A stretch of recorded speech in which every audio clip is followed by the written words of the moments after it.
Today we're going to talk about a hidden killer, deadlier than the plague, and you may even have this infection. It's extremely common. In fact, 1 in 4 people have this bacterial infection, and many people don't even know that they have it. It's a bacteria that killed more people than the plague. The plague killed 200 million people.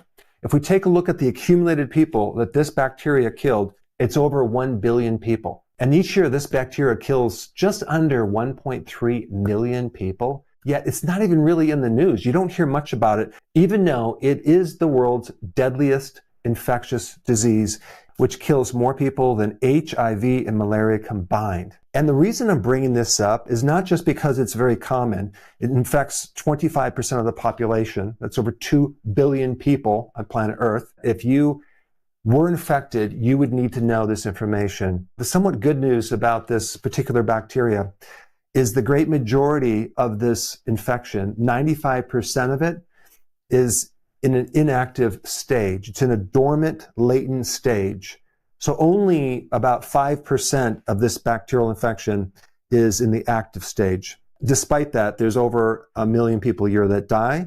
It's contagious. It affects the lung.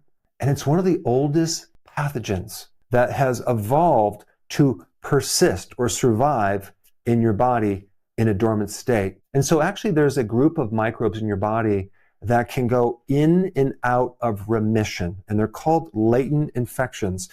Like, for example, herpes and Epstein-Barr virus and cytomegalovirus and human papillomavirus and hepatitis B or C are all latent microbes. But the microbe that I'm going to focus on today is TB, which is a microbe that gives you tuberculosis. It doesn't actually evade your immune system. It goes into your immune system. It actually hides in the macrophage. Now, what's a macrophage? The macrophage is part of the immune cells that actually attack TB, and they clean up bacteria and infection throughout the body. So as soon as it engulfs it, it has certain enzymes to dissolve it, put acid into it, kill it, and dismantle it. But with TB, once the macrophage eats it, TB has a certain defense mechanism to block these powerful digestive enzymes. And so TB has this protective shield that it starts to build around it within the macrophage. In fact, it doesn't even kill this macrophage. What it does is it hijacks its fuel source in its mitochondria. And of course, to survive, it stays in this dormant mode. And it just waits, okay, until the timing is right before it comes out and creates damage. TB affects more people in the northern hemisphere, okay, away from the equator, and more incidents in the winter than the summer. And there's several states or conditions that dramatically bring that microbe into an active state. If you have type 2 diabetes, if you have HIV, which lowers the immune barrier. When you get older, the immune system gets weaker. And this is the most important thing, if your vitamin D is very low, that inactive or what they call latent bacteria go into an active state and start creating damage. So if you didn't already guess it, vitamin D actually is very low in the north compared to areas of the equator because of where the sun is. And also, of course, in the winter months, you're going to have a lot less vitamin D because the sun is not in the location that gives you that conversion. The other interesting thing about TB is it has a strategy of blocking the vitamin D receptor. So the more the vitamin D receptor is blocked, the less immune power that you have. And as a survival mechanism, TB knows that we need to lower your immune system to be able to persist in the body and survive. A couple other very interesting things about this. In the 80s, we had a swing up of TB outbreaks. Now, what happened in the 80s? They started to promote what is called this sun phobia. These campaigns to tell you to stay out of the sun and wear sunscreen and sunblock because the sun's very dangerous. That was in the 80s. And I really believe that change significantly reduced the amount of vitamin D exposure that we got from the sun. There's research that shows that low vitamin D does increase your mortality from TB, and then other research says it doesn't. So I started to look at the studies and differentiate what they actually did in the studies, and I found something very interesting. The studies that they said that there's no correlation between vitamin D and TB, they were using monthly doses of vitamin D3. In other words, you would just take vitamin D every month, not every day. You need way more than that 600 IUs that they say that you need for the bone health. You need at least 6,000 to 10,000 IUs, not once a month, but every single day. Not to mention, there's still no agreement on what normal vitamin D is. Some references say that as long as you have 20 nanograms per milliliter, you have enough. Other references say if you have 30 nanograms per milliliter, you have enough. But they're not really taking consideration all the huge barriers that we have with vitamin D. If you're obese or you're getting older, you need more vitamin D. Also, if you're trying to create a therapeutic effect with vitamin D, you need doses much, much higher, because these levels that they're talking about are really merely to prevent something like rickets, which is really softening the bones in children, which is very, very different than if you have an immune problem, or let's say you have an inflammatory problem or autoimmune disease. Those particular patients need a much higher therapeutic dosage. Or if you have an infection like TB that blocks your vitamin D receptors, you're going to need a lot more than this to actually penetrate the resistance. And so depending on the condition of what's going on with your health state, that's really going to determine what your normal should be. So when they do the studies, they're operating off of completely outdated information. Another really interesting thing, before the development of antibiotics, people went to sanatoriums. These were a place in various resorts that was exposed to sunlight where people could go to heal from TB. And they would use fresh air and sun exposure. And there were some really interesting statistics on that, because people going in roughly had an on average of a 70% chance of having mortality, but that went down to a 30 to 40% chance. But through the exposure to sun, vitamin D, and fresh air, there is a dramatic, significant improvement in that infection. They also used cod liver oil. Cod liver also showed a significant benefit to patients with TB. So the thing that kind of really struck me is this is not really just about the pathogen being exposed to this infection.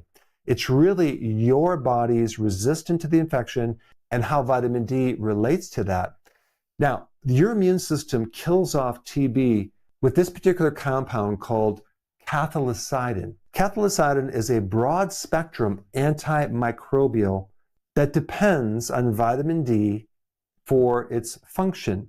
And based on certain studies, when people had low vitamin D, the activation from the latent inactive stage to the active stage went up by 5x. So without vitamin D, you can't activate this powerful weapon against TB. So you're going to need a much higher amount of vitamin D than the typical RDAs that they recommend, which I think is like 600 or 800, which is ridiculous. The other really important thing I want to emphasize is that it's not just the vitamin D that's helping people against infection. When we're dealing with the sun, we're not just dealing with this ultraviolet B conversion of vitamin D in our skin. We're dealing with another wave of energy called infrared. And the infrared is not part of the visible light spectrum. You can't see it. It's invisible. But when you're next to a candle or a fireplace, you can feel the heat. You can feel infrared, but you can't actually see it. So over 50% of the sun is this infrared.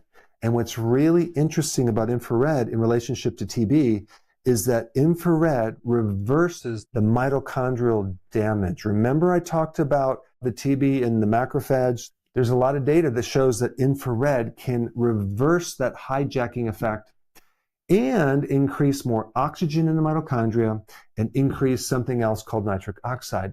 All of those things are weapons against TB.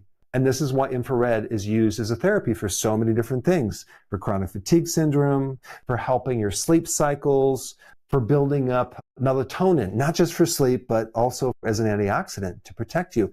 And it also helps increase vitamin D signaling. And this is why the sun has been such a great therapy for so long. Our DNA, our cells, our body was designed to get a lot of sun exposure. And now we live under LED lights, artificial lights.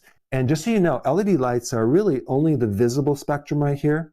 You don't get any infrared. So we're getting this visible spectrum, this light right here, which is really heavy on the blue light, which activates cortisol, but no therapeutic protection against some of that blue light. So we don't get any infrared.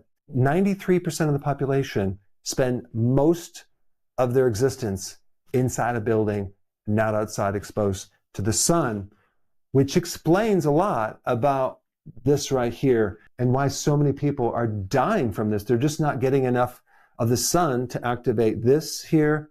And I'm not just talking about TB, I'm talking about a lot of other infections. And also, as a side note, I'm sorry to tell you this, but the LED lights, they have a rule that's going to go into effect in 2028 where they're going to mandate these LED lights and make it almost impossible to get the lights with the infrared spectrum. Those lights that were incandescent are kind of being phased out because they're going for more efficiency in bright light, and they're going to increase the intensity of this narrow spectrum right here. And I can't even imagine what's going to happen when people are forced to use these lights without the infrared, and especially if they're not going outside to get enough sunlight. It's not going to be good. It's also going to affect their sleep cycles, and it'll increase more cortisol in their body, and that can have cascade effects to all sorts of other problems if you're not sleeping and if you're actually stressed out.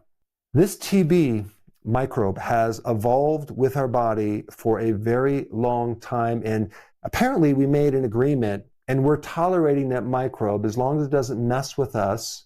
But still, there's over 1 million people a year that die unnecessarily because of several things that weaken the immune system. So again, it's really not about the pathogen. It's about the environment.